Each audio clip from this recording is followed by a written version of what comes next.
Flood response coordination centre سے، جہاں پر secretary general اقوام متحدہ انطونیو گوتریس، وزیراعظم محمد شہباز شریف کے ہمراہ یہاں پر پہنچ چکے ہیں۔ ناظرین، آپ کو یہ بتاتے چلیں کہ اقوام متحدہ کے سیکرٹری جنرل انطونیو گوتریس پاکستان کے دورے کے موقع پر موجود ہیں۔ Honorable Secretary Generals of the United Nations, Mr. Antonio Guterres, respected dignitaries, ladies and gentlemen, Assalamu alaikum. On behalf of Chairman National Flood Response and Coordination Center, I welcome you all at NFRCC.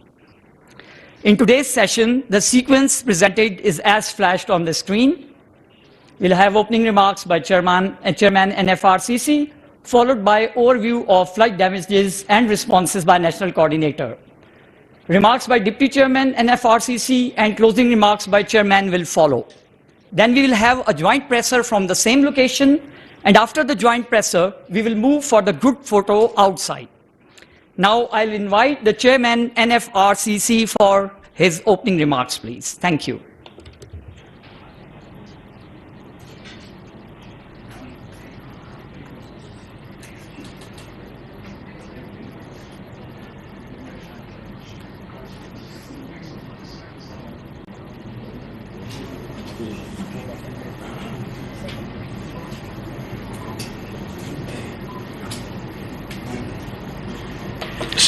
Bismillah ar-Rahman ar-Rahim.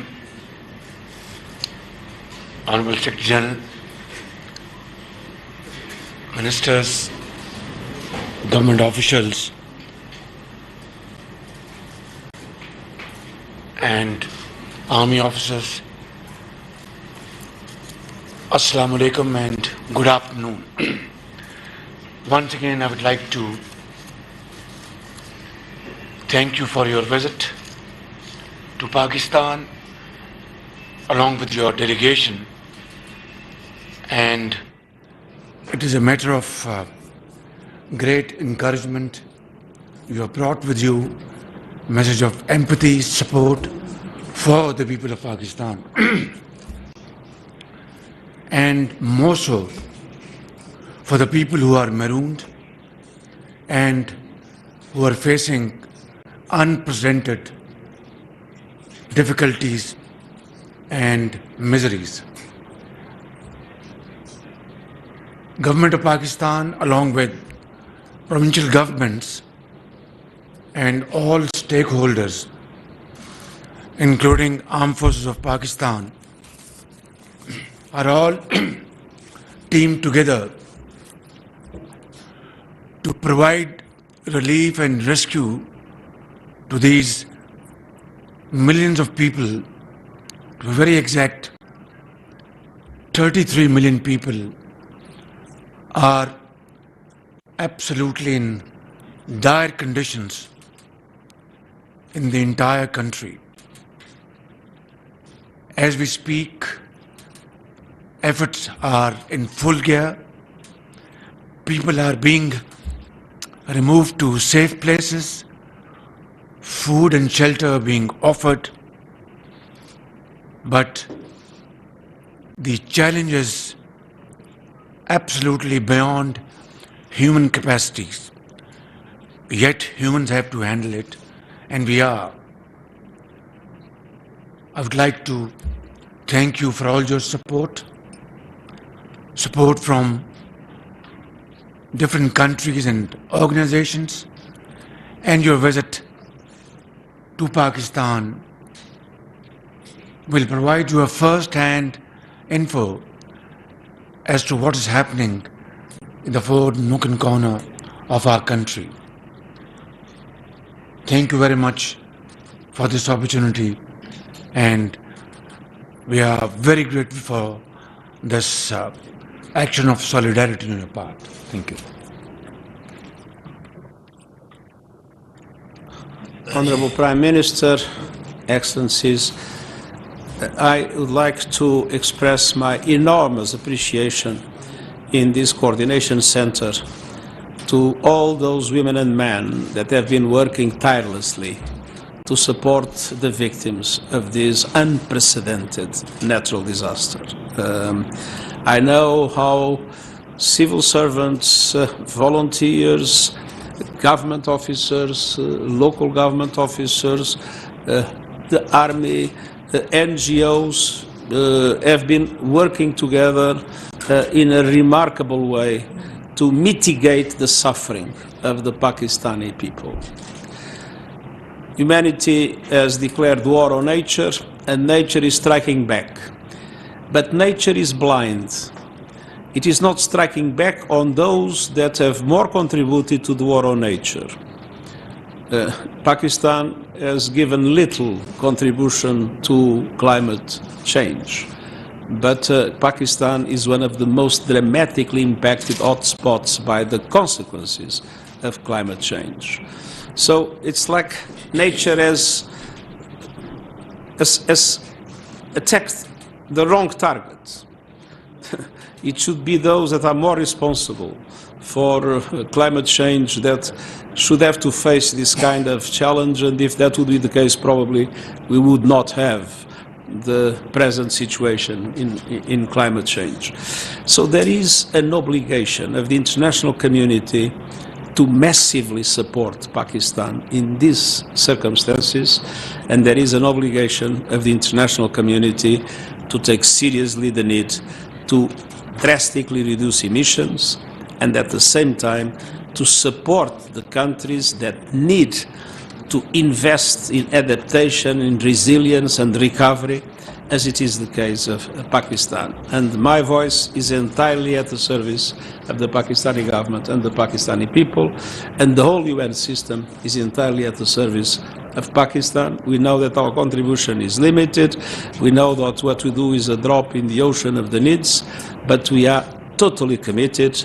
And Pakistan is a country that I have in my heart. I have worked many years with Pakistan. When I was High Commissioner for Refugees, I've always seen the enormous generosity of Pakistanis hosting and protecting and assisting Afghan refugees.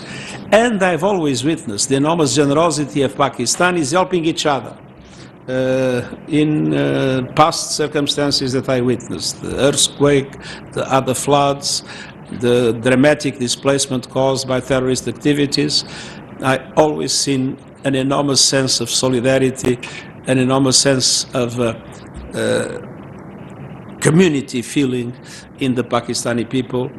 And so my admiration for this country and its people is limitless, and my solidarity with what the Pakistanis are suffering without having contributed to that suffering is total. I am entirely at the disposal of the government of people in Pakistan, and I'll do my best to raise awareness in the international community and to mobilize the whole UN system supporting Pakistan, the Pakistani government and the Pakistani people. Thank you very much.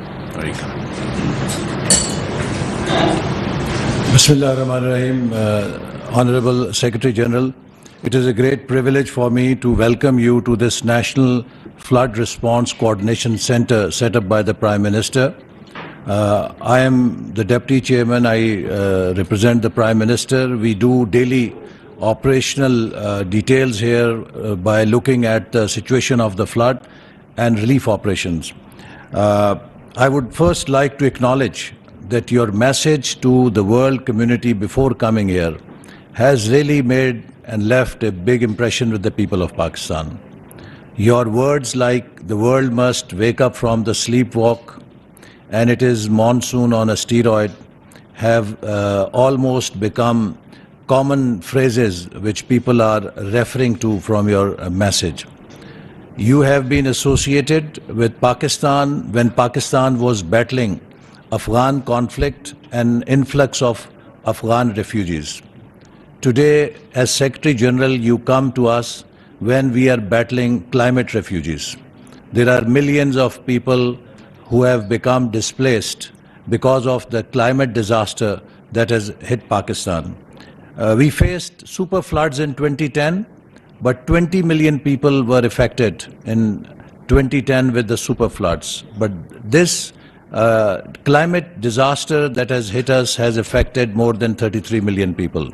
So the scale is so big that, as you also mentioned, that any country in the world, if was hit with this disaster, it would be impossible for that country to face the consequences.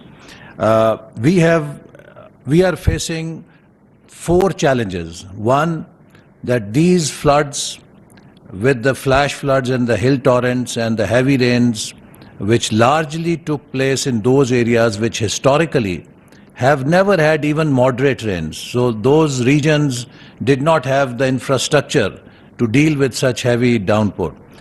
So there is a huge infrastructure loss to all the areas in terms of roads, rails, power transmission lines, gas transmission lines, irrigation system, schools, hospitals, water and sanitation, dams. There is a big damage to the infrastructure, for which a joint damage and need assessment study has begun with the help of World Bank, Asian Development Bank and UN, and their experts are working with our Ministry of Planning and Development, which is coordinating this study. And we hope to have some initial estimates ready before the Prime Minister leaves for the UN General Assembly. And the detailed study, we hope, would also be ready with us in 4 to 6 weeks. The second important challenge, Mr. Secretary General, we face is the loss of livelihoods. All of these people have lost their livelihoods. They have seen their crops being destroyed before their eyes. They have seen their sheep, their goats, their livestock being swept away by the ferocious currents of these flash floods that hit them. Their orchards have been destroyed. So their lifelong savings have gone. And also these farming communities store the grain for their whole year as a safety net. Though that grain has been lost, their seeds for the next harvest have been swept away by the water. So they are virtually standing empty today, and we have a big challenge to put them back to life. And these are not a few hundred or thousand, about 33 million people. Majority of them will require new livelihoods. Then, Mr. Secretary General, Pakistan faces 2 more challenges: deceleration of the growth as a result of this enormous calamity. We are expecting plus minus 3% drop in our GDP growth rate, which was supposed to be at 5%. And that will have enormous impact on the employment, on the poverty in the country. We were already facing very high inflation, partly for 2 reasons. One, because of the IMF program, for which Prime Minister took some very harsh decisions.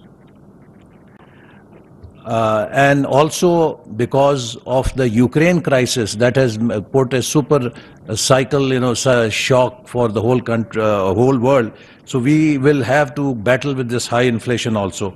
So in this backdrop, this center is doing a very important role by coordinating civil, military, federal government, provincial governments' relief, rescue efforts.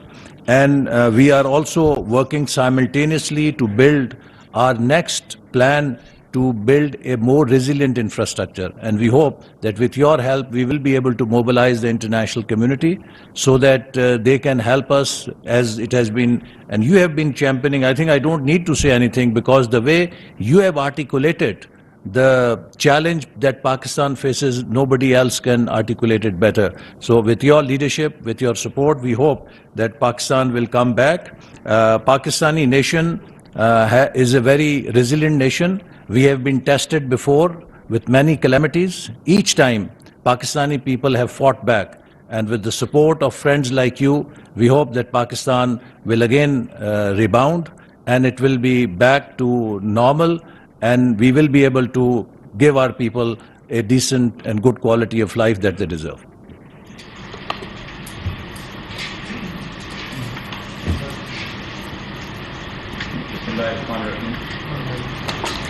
Bismillahir Rahmanir Rahim. Honorable Secretary General, United Nations, Mr. Antonio Guterres, sir, I welcome you to the National Flood Response Coordination Center. We would have liked to show you a small video clip, but due to the shortage of time, you have other pressing engagements where you have to go. So I'll just go over the salients of the brief that I wanted to present to you. Next. Sir, Pakistani floods started since 14. दिखा देते हैं sir, वो दिखाते sir, दिखाई नहीं जरा.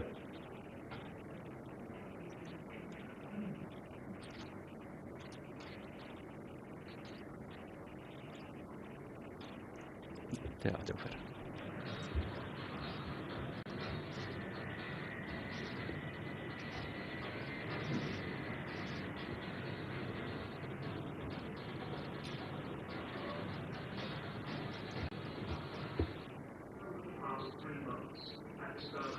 Ravaged by the most catastrophic floods in our history. Unprecedented rainfall and uninterrupted flooding triggered by climate change have wreaked havoc across most of Pakistan during this monsoon season, inundating 1/3 of the country. Over 33 million people have been affected so far. बच्चे डूबे हैं, माल मवेशी डूबे हैं, और सारे घर तबाह हो गए.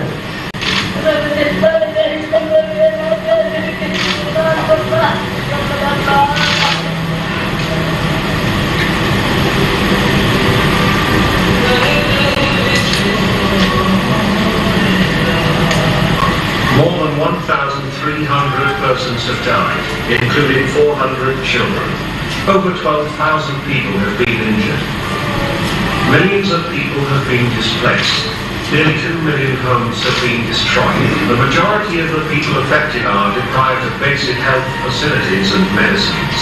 Around 600,000 women are expected to give birth without medical care.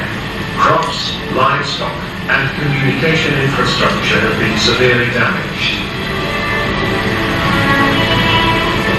Sadly, the number of casualties and injuries is expected to increase. The devastating carnage Pakistan has experienced is a direct consequence of climate stress.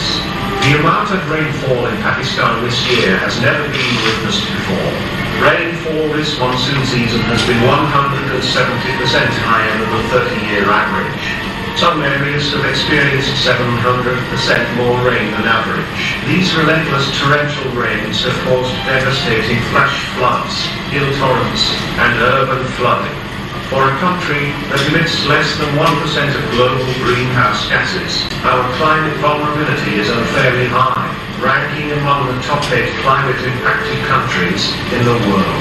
The federal and provincial governments have been executing rescue and relief operations tirelessly with support from the armed forces. The Prime Minister of Pakistan has formed a National Flood Response and Coordination Centre, which he is heading himself, to ensure effective implementation and coordination of relief and rehabilitation efforts. However, given the unprecedented size of the calamity, the resources currently available to the government of Pakistan are not enough. Help and assistance are arriving from friendly countries and multilateral partners.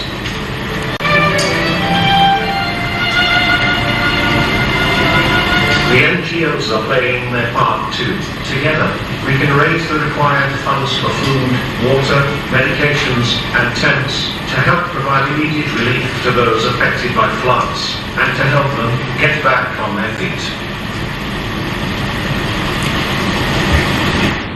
Sir, as you would have seen, that there is a huge calamity which has befallen Pakistan. And in this huge calamity, the problem that has come is because of the rains that were 5 times higher than what we normally expect. If you see, in Sindh province, normally it would have been just 35 to 50 millimeter of rain in a complete season. And this year, it has been over 600 millimeter on the average, which is 508% higher than the average rainfall. This is also because of the changes that are occurring because of the ENSO and the Equino, and this has a strong bearing on the monsoon region. Next. So this map would show you what kind of rainfall we have received. If you would just remain on the red, you will find that this is the entire Sindh province. And in the north, you have the KPK. Both of them have received over 500 millimeters of rain, and at one place it was 752. This is near the world record of rain at any one place. We have had 5 spells till now. Next. So this purple will show you where water is standing as of now. This is in itself a complete lake, 100 kilometers wide. Differentiation between the Indus River and this place is near impossible. Next.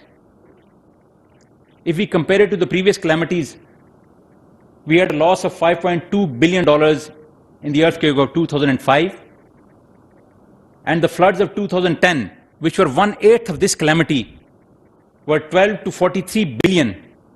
This time 1/3 of Pakistan is underwater. The losses will be much higher and much bigger. Next. So the area that we have underwater is bigger than UK, New Zealand, Portugal, Ecuador, or the states of Michigan and Colorado of the US. As you can see, we have lost 750,000 livestock as of now, and huge tracts of land, around 4 million acres, are underwater, which will affect our crops. Next. It is provisionally estimated that over $30 billion would be lost in this catastrophe. Next. Coming over to the Sindh province, as I've already shown, almost entire Sindh is underwater, and large tracts have water over 6 to 8 feet. Once this started, 9 locations were underwater, but now at 2 places the national railway track is underwater, and we cannot run the national rail from Islamabad to Karachi. Next. This will just give you a glimpse of the water. If you could see Hamal Lake on 4th August and now on 28th August, it seems that the entire area is Hamal Lake. Similarly, Kambar Shadat Kot, Shikarpur are all underwater. Next. So in the other provinces, we are out of rescue, but in Sindh, we are still continuing to do the rescue operations because the water is flowing downwards and has gone to Manchar Lake, which is the biggest freshwater lake in Asia. This lake has burst at 3 places, and its water is now flowing towards the Indus. Today in the morning, we had to make a cut on the national railway line as well as the N55 to make the water go towards the Indus. We are hopeful that in the next week or so, the situation will start stabilizing, but for 1 week, we have 160,000 people still in the area. Next. In the south of Sindh, the LBOD is carrying a large amount of water, but our districts are still underwater. And in Badin, the LBOD has broken its banks and is flooding the areas beside it. Next. So this is Mohenjo-daro, the oldest site in Pakistan, 5000 BC. It has undergone 740 millimeters of rain. The great stupa of Mohenjo-daro is crumbling because of this very rain. Next. So these are the damages in Sindh. Next. In Balochistan, you would see red and pink. These are the districts which have been affected. 4 districts are still underwater.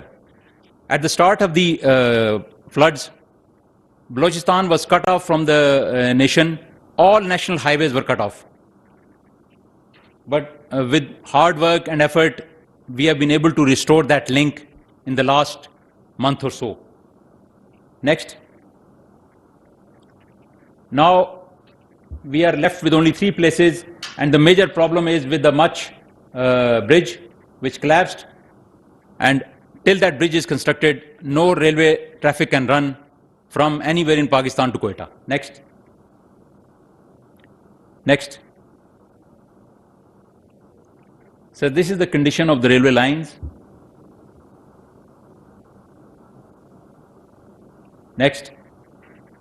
In KPK, a large area was affected, 17 districts, in which we still have water in 2 and the rest have been cleared. Sir, on your arrival today, we had one last location opened up at Kalam. Next. Next. Kalam has been opened today, sir, in the morning. Next. These are just a few glimpses of what happened. Next. In Punjab, it was only basically two major districts where only at one place we have standing water. Rest Punjab is doing well. Next. This was the water which stood in different areas. Next. Rajan, you would see, sir, it has still water standing over there. Next. In GB and AGK, the rainfall was less due to climate change. This is the area which traditionally got rain, but this year there hasn't been much rain in the area. Next. This was hill torrents which were taking away everything. Wherever it rained profusely. And at other places in AJK, no rain. Mangla Dam is presently at 50% capacity, while at other places we have almost 10 times worth of water standing at different places. Next. Next. So in response to this, the Prime Minister had ordered the setting up of the National Flood Response and Coordination Center. Our mandate is to synergize and articulate the national flood effort. And we are doing it through assessment, coordination, forecasting, and lastly, policy recommendations. Next. So this is the organization where all stakeholders are a part of it. Ministers of the government, as well as provincial governments are part of it, and of course, the military. Next. This is the military organization. Next. So the relief efforts that have taken place till now, we have already issued 2,98,000, but this is just a drop in the bucket. Perhaps much more is required. Next. Similarly, we are receiving help from our international bodies as well as our friends all over the world, including UAE, China, Uzbekistan, Qatar, France, Jordan, USA, and of course, the UN is always at the front of all these things. Next. This is what is all arriving in the next coming days. Next. We have also established a number of relief camps and medical camps. Next. And collection centers. The army is collecting at a number of places from where we transport this to the areas affected. Next. And this is all that we have transported till now. Next. Some glimpses of the relief effort going on. Next. Next. Next. Sir, we have done a lot of coordination with OCHA, and last week we had a coordination conference over here in which we called all the major NGOs and we coordinated with them how this system is going to work. The UNRC helped us in that matter, and we continue to work with them in order to improve how the NGOs provide help to the people and where we require it. So it's a coordinated effort between the civil government, the military, as well as the NGOs, and under the auspices of the UN in certain areas. Next. Sir, we have started the joint survey in Balochistan. It has started in GB, Punjab, and KPK. It will start by Monday. And Sindh, because we are still in the rescue phase, will start once the rescue phase is over. Next. Sir, the Prime Minister of Pakistan has very kindly given 28 billion rupees to the BISP, which has, out of which 20 billion has already been distributed to the people at 25,000 rupees per household, and this is being increased to 70 billion, and which will provide almost 1.5 million families will be provided this money. In addition, waiving off of the electricity bill in all those areas where there is water standing, and deferment of payment of agriculture loans, which will be approximately 52 billion rupees once it is done. Next. Sir, we have already seen how we are looking at it. Next. The concept is very simple, sir. We are in a rescue phase in Sindh, but in other areas we have gone to relief, and we will go to rehab and reconstruction.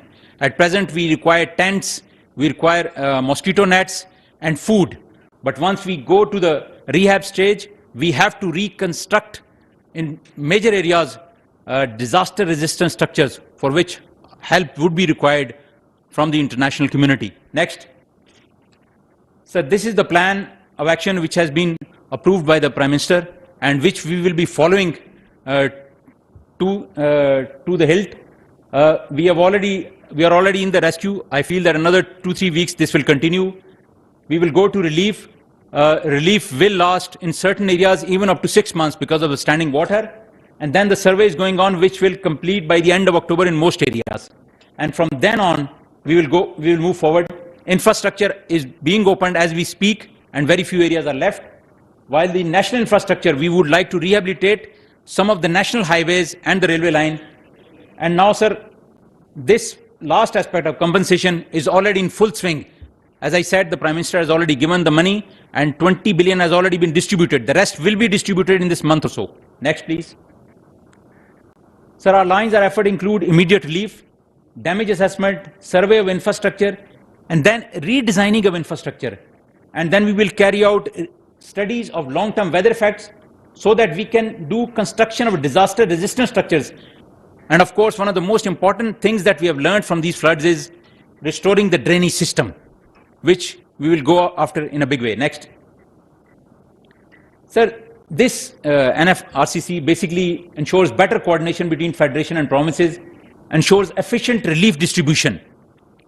And of course, we are facilitating the NGOs, correct damage assessment, and of course, data correction and uniformity would be there. We want immediate road and railway connectivity. Hopefully, we will have railway connectivity in the next 2 to 3 days. And of course, the credible joint survey. Next, please.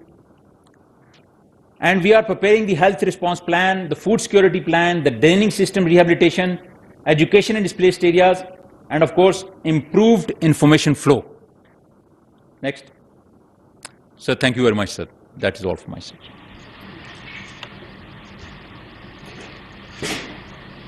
May I ask you two questions? Okay. I've read in the press in the last 2 days that there was a lake in which you were worried about is it controlled?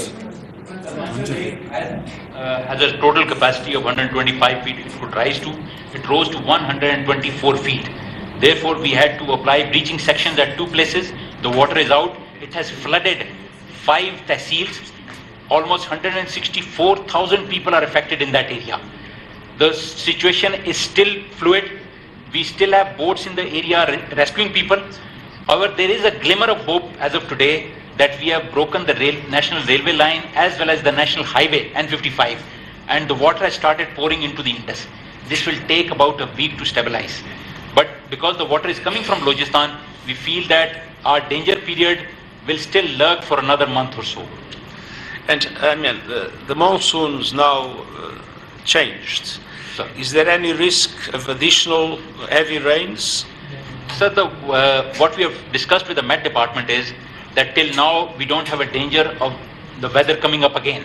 However, there is a system coming up on the 25th of September, which we are watching very warily.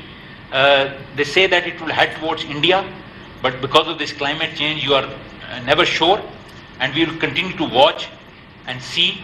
If it does turn to our side, we would like to be prepared for that. Thank you very much.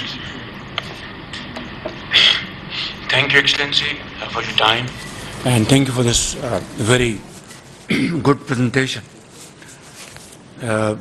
Secretary General, I think what you have seen over here on the screen is a glaring manifestation of the climate change which has created this havoc in Pakistan. Today, Pakistan has faced the brunt. Tomorrow, it could be other countries and other regions. Therefore, I think it's high time that we take notice of this situation. As you have seen, we are passing through the phase of rescue and relief, and soon we'll be entering into the phase of reconstruction and rehabilitation, for which we need infinite amount of funding. Pakistan is doing its best with its meager resources, and of course we thank the international community for contributing in this behalf, and thank you, your organization, for supporting us. But unless we get sufficient support in terms of relief, in terms of repairing our damaged infrastructure, we will be in trouble. We are obviously completely undaunted by this challenge. We are all resolved, like an iron resolve, that we will, inshallah, be over the hump. But we need international support. And your talk today here and in the Prime Minister's office was like a Pakistani speaking from the core of his heart. Again, you have repeated the same words. Thank you very much. We are very grateful for your sincerity of purpose, your feelings for Pakistan, and together we shall be through this crisis. Thank you. Thank you very much. Okay.